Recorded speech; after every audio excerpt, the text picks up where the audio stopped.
الرحمن الرحیم۔ عزیز طلبہ، آج ہم شامل نصاب نظم جواب شکوہ 5ویں بند سے تشریح شروع کریں گے۔ اس کے شاعر علامہ محمد اقبال ہیں۔ 4 بند تک ہم تشریح پڑھ چکے ہیں اور 5واں بند ہے کہ آئی آواز غم انگیز ہے افسانہ تیرا،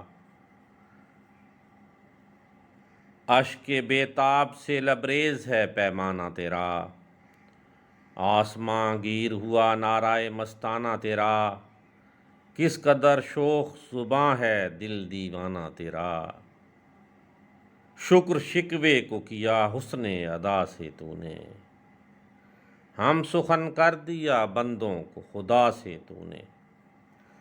پہلے الفاظ میں نہیں دیکھ لیتے ہیں۔ غم انگیز، غم پیدا کرنے والی، دردناک، المناک، دکھ بھری، غم بھری۔ اشک آنسو کو کہتے ہیں، اشک بے تاب، نہ رکنے والے آنسو۔ آسماں گیر، آسمان کی بلندی پر پہنچنے والا، آسمان کو چھونے والا۔ نعرہ مستانہ، وہ نعرہ جو جوش سے لگایا گیا ہو، جس کے اندر جذبہ، جوش اور والہانہ انداز اپنایا گیا۔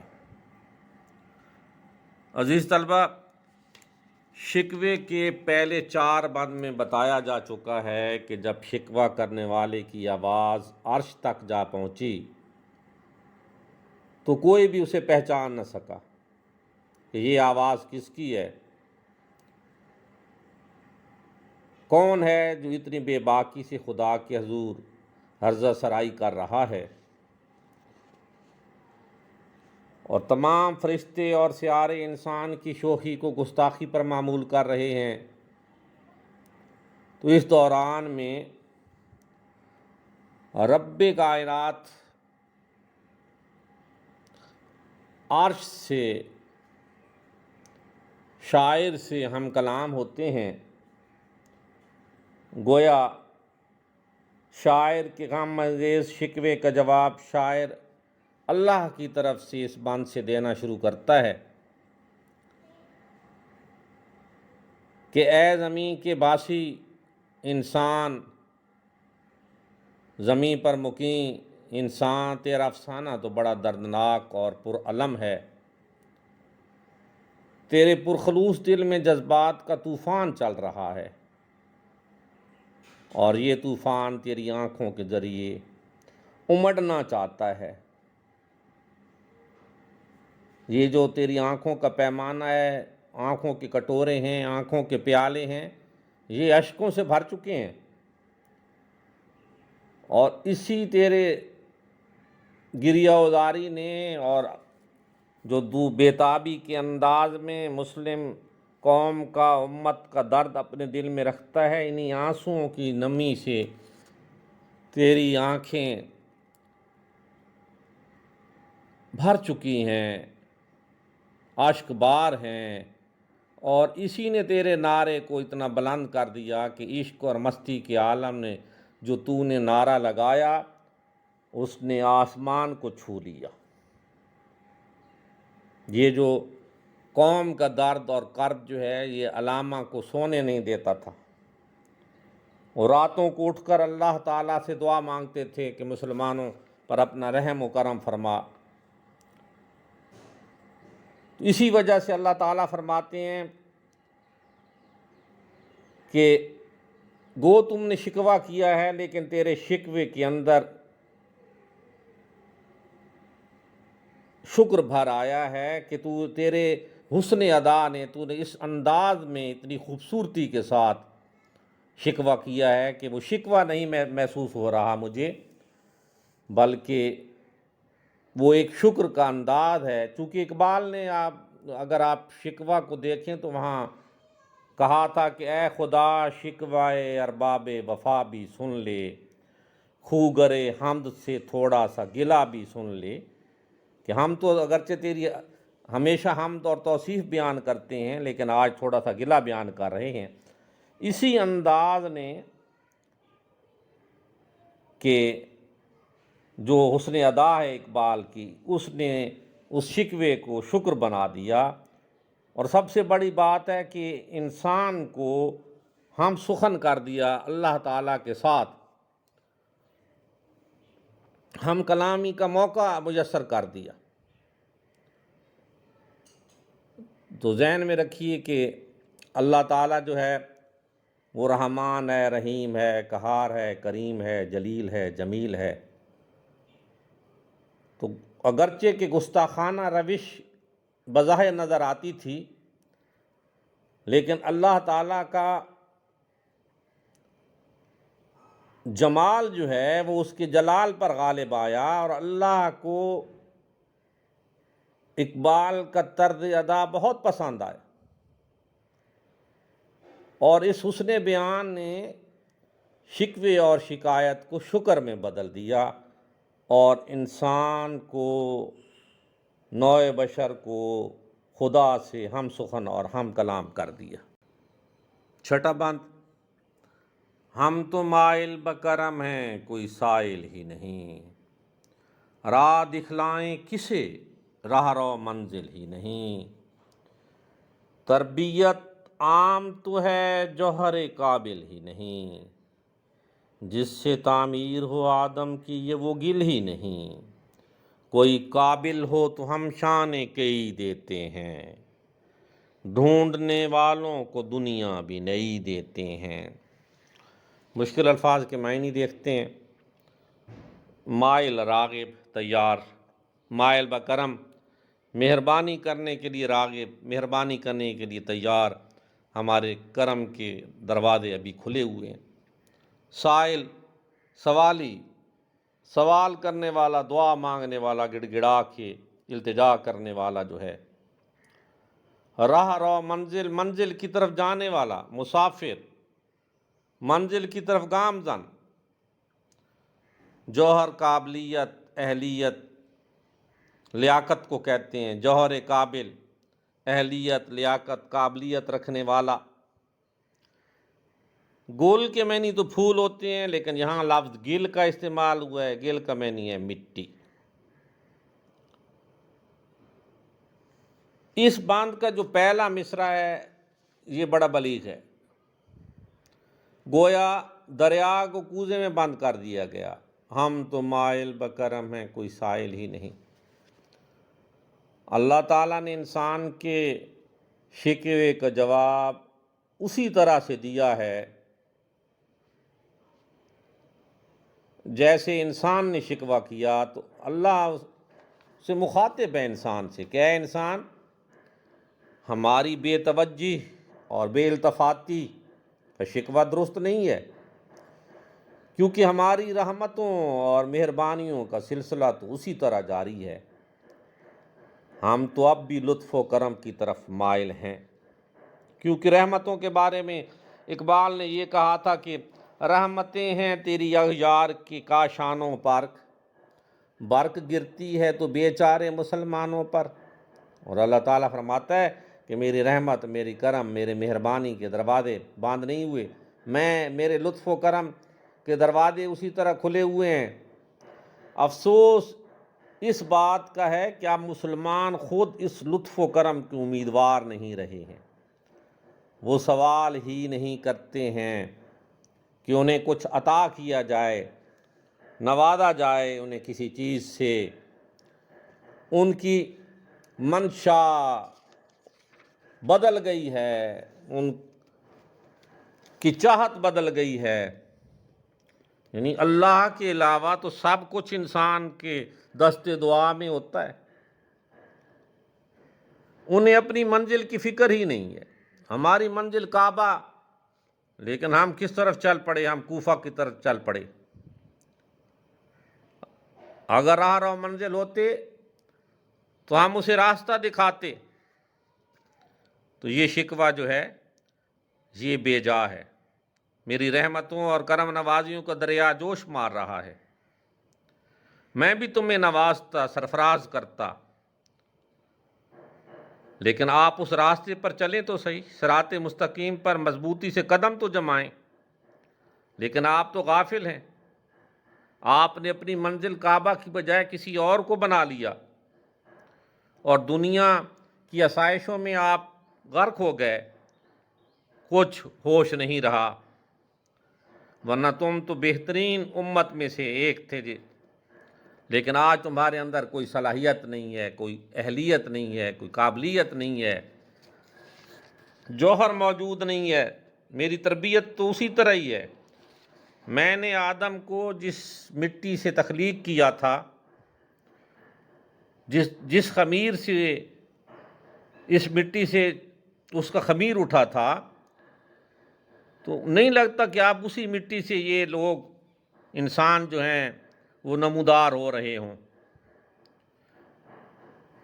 اگر آپ کے اندر صلاحیتیں ہیں تو آپ ثابت کریں،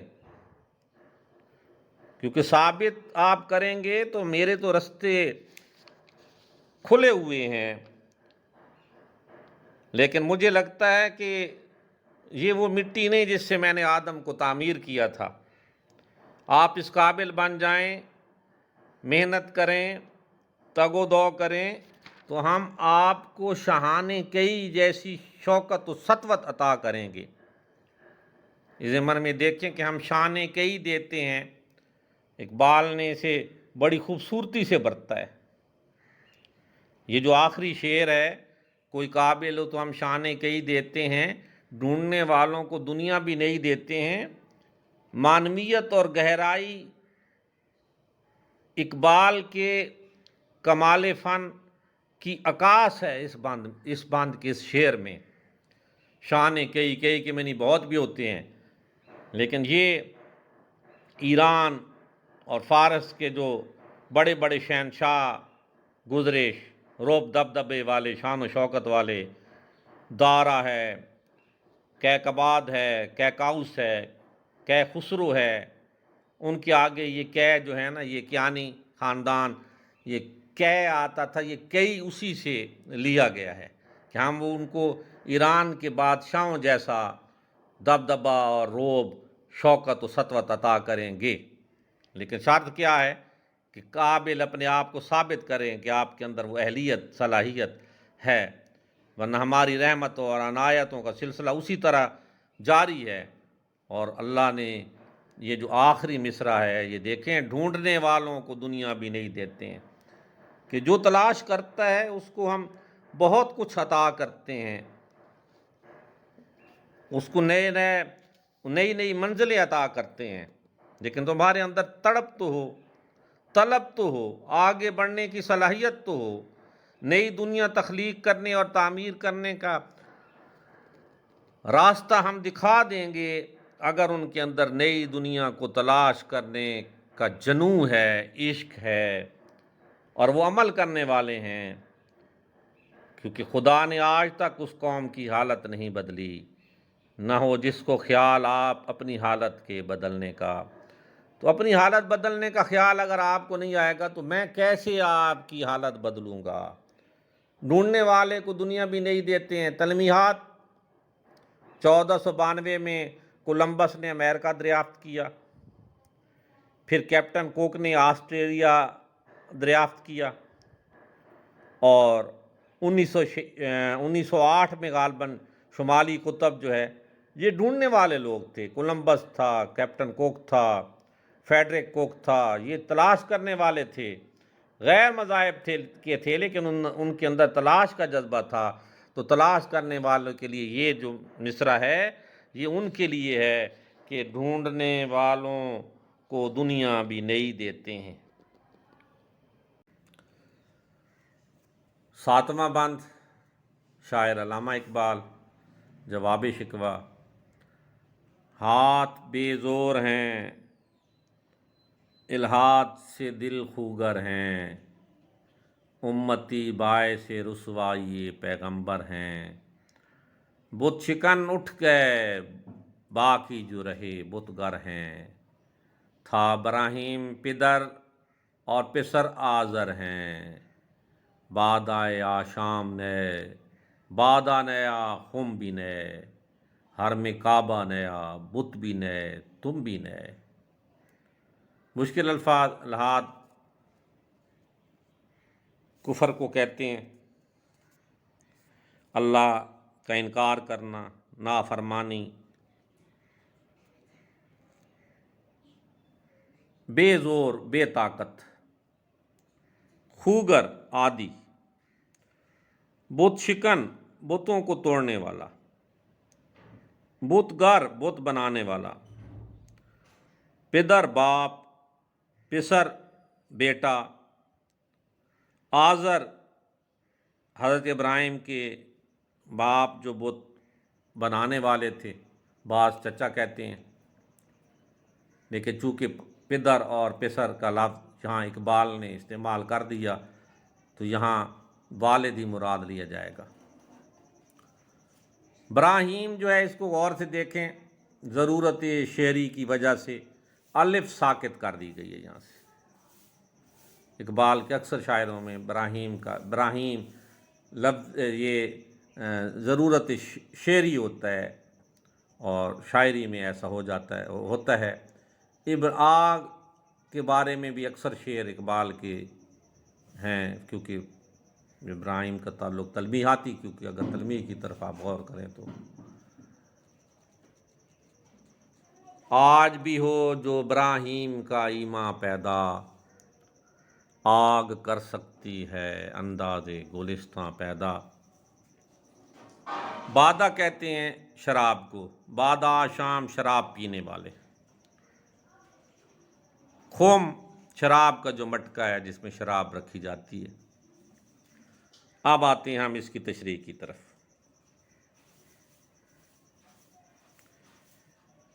اے مسلمان، تمہارے بازو میں وہ قوت، وہ جذبہ نہیں رہا جو قارون اولیٰ کے مسلمانوں میں پایا جاتا تھا۔ تمہارے دل تو کفر الحاد سے آباد ہیں، ایمان اور توحید کی روشنی ماند پڑ چکی ہے۔ وہ مسلمان جو کبھی اپنے رسول کے لیے جان تک دینے سے دریغ نہیں کیا کرتا تھا، اور رسول اکرم صلی اللہ علیہ وسلم کے لیے اب وہ باعث رسوائی ہے کہ یہ ان کے پیروکار ہیں۔ بت شکن مسلمان دنیا میں موجود نہیں ہیں، وہ مسلمان جو بتوں کو توڑا کرتے تھے، جیسے محمود غزنوی سے کہا گیا تھا کہ ہمارے بت چھوڑ دیں آپ، ہم اس کے عوض میں آپ کو مالا مال کر دیں گے۔ انہوں نے کیا کہا تھا کہ میں بت شکن ہوں، بت فروش نہیں ہوں۔ اب معاملہ یہ ہے کہ ہم بت فروش بن گئے، بت تراش بن گئے۔ کبھی یہ ہوتا تھا کہ باپ جو ہے وہ بت تراش تھا تو بیٹا بت شکن۔ دیکھیں حضرت ابراہیم بت شکن تھے، بت توڑنے والے۔ ان کے والد جو تھے آزر، ان کا نام یہاں بتایا گیا، وہ بت تراش تھے۔ آج یہ حالت ہے کہ ہمارے جو باپ تھے، یعنی ہمارے اسلاف کی طرف اشارہ کیا گیا، وہ تو بت شکن رہے، لیکن ہم خود کیا بن گئے؟ ہم خود بت تراش بن گئے۔ سنت ابراہیمی کو ہم نے قائم رکھنا تھا، وہ بھی ہم نے قائم نہ رکھی۔ گویا اس شعر میں حضرت ابراہیم کی طرف اشارہ ہے کہ آپ اپنے والد آزر کے بنائے ہوئے بتوں کو پاش پاش کر دیتے تھے، یعنی بت تراش کا جو بیٹا تھا وہ بت شکن ثابت ہوا۔ لیکن آج کا جو مسلمان ہے، جو وہ بت تراش بن گئے، بت تراشی کا شیوہ اختیار کر چکا ہے۔ گویا وہ کبھی اسلامی تعلیم کا دلدادہ تھا، شراب معرفت کا رسیہ تھا، اسلامی اقدار کا امین تھا، آج مغربی تہذیب و تمدن کا شیدا اور عاشق بن چکا ہے۔ روحانیت سے کنارہ کش ہو کر مادیت سے رشتہ جوڑ چکا ہے۔ گویا آج شراب بھی نئی ہے، شراب کا مٹکا بھی نیا ہے۔ پہلے اس کا مرکز